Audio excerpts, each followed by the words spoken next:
Hey, welcome back. Today we're going to talk about 7 Diablo secrets you might not know about. In this video, I'm going to tell you guys some stuff that absolutely made Diablo 2 much more easy to play, more fun to play, and honestly, some really important stuff to know going into Diablo 2. With all that said, let's dive in to tip number 1.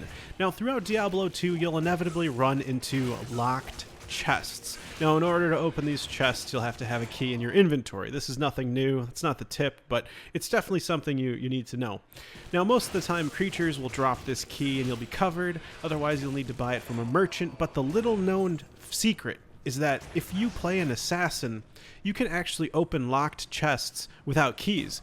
So you don't have to have a key in your inventory pretty much ever if you play an assassin. So that might just be another reason to play the assassin. Now, moving on to tip number 2, if you hold down shift and then press 1 through 4, this actually gives your potion to your follower. This is much easier than manually left-clicking on a potion, dragging it over to the top left of your screen to drop it on their portrait. Literally, once I learned about this, my mind was blown, and I was like, okay, now I can actually play with a follower for long periods of time without having to worry about how inconvenient it is to feed them potions like that. If you guys didn't know about that one, hit this video with a like. That one is a game changer. Moving on to number 3, I want to talk about attack speed mechanics and other mechanics like increased cast speed or faster block rate, faster hit recovery, all function the same way. They require a certain amount in order to remove a frame from an attack. For example, if we're looking at attack speed, this is called a break point, and you probably hear this a lot, these break points. It's very important to actually calculating how quickly you're going to either attack or block or cast, recover from a hit, because without reaching breakpoints, increases in attack speed or cast speed, for example, do not actually increase your attack speed at all. So it's a good idea to know your class's breakpoints if you're running a melee attacking build, for example, or your faster cast speed breakpoints if you're running a spellcaster build. And, it's basically good if you're comparing two different items and you see one is giving you faster attack speed and the other one maybe some resistances. If the faster attack speed doesn't give you enough to reach your breakpoint, it's not actually giving you anything, so the resistance item is better, for example. Now, what's also interesting is that different classes have different base attack speeds. For example, druids have increased attack speed with mauls compared to other melee classes. Check out the link in the description below to compare weapon speeds in classes. You might be surprised that, certain classes are just better equipped to use certain weapons. I thought that was super interesting. Now, number 4. When you kill an act boss for the very first time, it drops significantly better items. This you've probably noticed if you've played Diablo 2 for any amount of time and you've killed some bosses. You're like, that first kill is just super juicy and all subsequent kills just don't give you that same dopamine hit. That's called the first kill or quest kill. Now, I want to tell you about the Andariel Quest bug. This is something people talk about a lot. It's basically a way to trick the game into thinking it's the first time you killed Andariel, allowing you to get much better loot every single time. Now, some people are curious, is this even real? Well, this was actually tested through 99 runs by Youtuber KillrobPlays, and the data showed bugged Andariel drops 3% more uniques, 5% more set items, 207% more rares, 63% less magic items or blues, stuff you probably don't want, and 5% more runes on normal difficulty with 0 magic find, also known as MF. So, that is super interesting, and the way to do the Andariel Quest bug is to kill Andariel, pick up the loot, right? Go through the portal, talk to Wariv, go east, and then right as its loot go lane finishes loading, save and exit game. This is basically the sequence of events you have to do. Don't do anything else besides that, and that will give you the Andariel Quest bug. I literally have never known about this. I always went back to town, talked to everyone, been like, I just, receive all the praise. They're all like, I can hardly believe you killed Bloodraven, or Andariel, whatever.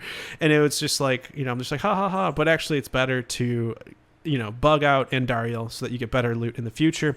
You do have to do this for each subsequent difficulty.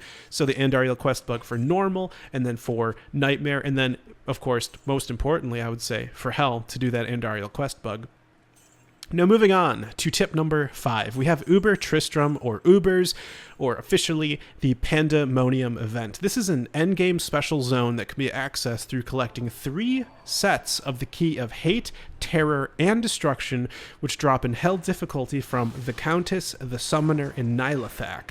You then transmute each of the 3 keys in Harrogath 3 times to open 3 portals leading to Uber Duriel, Uber Izual, and Lilith. Each of these 3 bosses drop 1 piece of the final transmute that you'll need to do.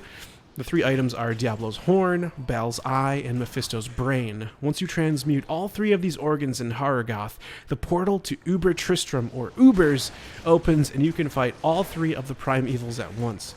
Now, the reward from this event is the Hellfire Torch, which grants +3 to all skill levels for your class and other stats like Resist All, as well as a standard of heroes, which many speculate about its true use, but Blizzard has said that apparently it is nothing more than a trophy.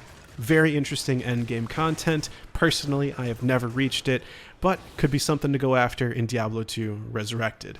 Moving on to number 6. We have Uber Diablo, or Diablo Clone. This is a boss that spawns once a certain number of Stone of Jordan rings are sold to vendors. A notification is displayed when a Stone of Jordan is sold at the top of the screen, and then once a certain number is hit, the screen will shake and the text "Diablo walks the earth again" will show. He will spawn at the first super unique monster you encounter, such as Corpse Fire in the Den of Evil, or Rakanishu in the Stony Field, or even the Infector of Souls over in the Chaos Sanctuary. These are all super unique creatures. Now, what's very interesting is that Clone Diablo drops the only unique small charm in the game, the Annihilus charm, as well as Ondal's Wisdom. These 2 are very unique in that they are the only 2 items that have the properties plus experience gained. Very, very cool stuff.